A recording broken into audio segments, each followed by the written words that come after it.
have you gotten out of these OTAs? Reps, just reps. Technique, without the pads on, stuff like that. So being able to move fast, without the weight of the helmet, well, without the weight of the pads and everything. So really just getting techniques down and fundamentals. So. Charles, I know this is no pads, and quite often, as Adam Gates said, you guys know that passes are coming, but it appears your first step has been successful so far.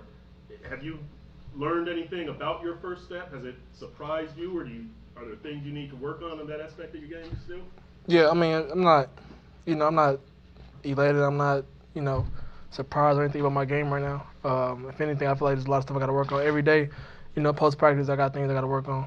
I go in there, watch film with Coach T and all the other guys, and he always points out things that we can get better at. So I feel like none of us can get to that level of complacency where we're like, okay, we finally got this down, I got something down.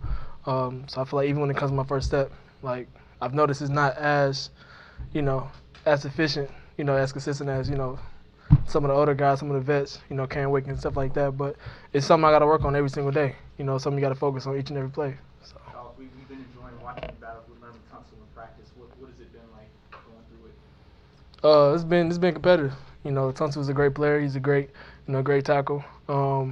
It's funny because I remember the first time I went against him, he actually gave me a message. Actually told me what to do. I remember my first rep. This is the first day OTAs. I think he had like reach block me or something like that. He was like, "Hey, you gotta buck me," and set the edge basically. And I was like, "Dang!" Like in my mind, I'm like, "Dang, appreciate it." Of course, in that moment, I didn't think about it, but that just speaks to the character of him, and just everybody wanting to get each other better, on both sides of the football. Did any of that surprise you? That's the environment you come into here, where it's generally pretty supportive, and you have a guy even that you're going against trying to help you. Yeah, I mean, I feel like everybody is in college. When you make that transition from collegiate to NFL, you got your college coaches, college GAs, guys that's been in the league talking about, how competitive it is and how, some guys might tell you the wrong play, to try to get you, kicked off or something like that. So I think it is very surprising, with the mindset, that other people has kind of like placed into me or told me about, when I came to the next level. But the environment right here is great. Everybody, like I said, everybody right here is supportive. It is a bit surprising, but it's also something I appreciate, and it's something that I love about, this place. Do you guys have like a goal to try to be like the first guy to get a sticker, the rookies? No, not really. I know me and D-Line, like me, Praise, and Malvo, we all just talk about each and every day, like how many sacks you gonna get. Just little competitive things like I'm getting 3 today, I'm getting 4 today, like stuff like that. But the logo itself, I don't think anybody really focus on it. It's something that's gonna come with due diligence. But really just each and every day we competing against one another, pushing each other. Telling each other, hey, you gotta do this better on next play. After practice, we each coaching each other, helping each other with our hands and things like that. So even in the rookie class, we're like helping each other develop as much as we can because we all came from different colleges, different D-line coaches and things like that. So it's great for us to be able to actually communicate with one another and teach each other. What were those nicknames? Praise, who's Gui, we call him Gui, Praise, and Cam, who's Malvo. His last name is Malvo, so we just call him Malvo. So. Do they want you doing anything with your body as far as gaining any more weight, doing anything at all? To my understanding right now, strength and conditioning wise, it's just right now we OTA, so you can't really bulk up too much, can't really lose weight. So right now it's more about maintaining. We'll also get more flexible, more stronger and things like that. But I think that really comes over the summer or heading this break that we have coming up.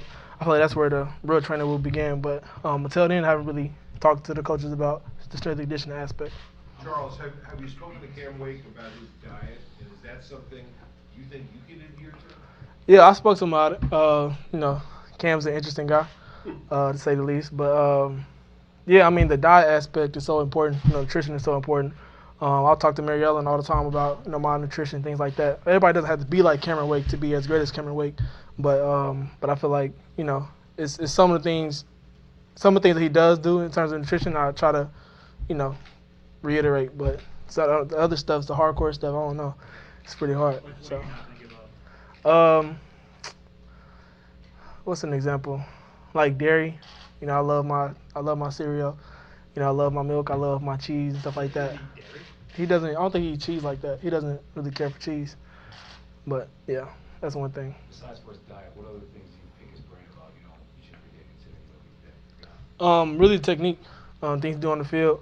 Also pass rush. Of course, he's a great pass rusher. So some moves that he does. What is he seeing? What does he look at pre-snap? Also post-snap. How does he learn from the play itself, and then going to the next play? Like what does he take away from it? So things like that. You mentioned after you were picked, just all the admiration you had for Wake. How do you approach him now, knowing that, but also theoretically you're here to compete against him? Can you repeat that? I'm sorry. How do you balance the admiration you have with that you're actually supposed to be here competing against him? Yeah. How do you balance it? Don't get comfortable. I guess don't look at it as don't glorify somebody too much because anybody can get beat. Anybody can get their position taken. I feel like that's how you kind of look at it. I don't know. I mean, of course I have adoration for the man, but at the same time, it's like, okay, each and every day I'm trying to go hard. I'm trying to get a job too. I'm trying to make sure I get my reps too. So I don't know. I think that's really something you got to do intrinsically. I don't think there's a certain way you do it. It's just either you glorify somebody too much or you don't. So and from his perspective, he knows you're coming here working to try to take snaps from him theoretically. Do you have you been well received by him? Has he kind of taken you under his wing at all? Or yeah, him and Branch, both of them, for the most part, have been great in regards to showing me the ropes and showing me everything I need to know. So there's no type of animosity or anything like that.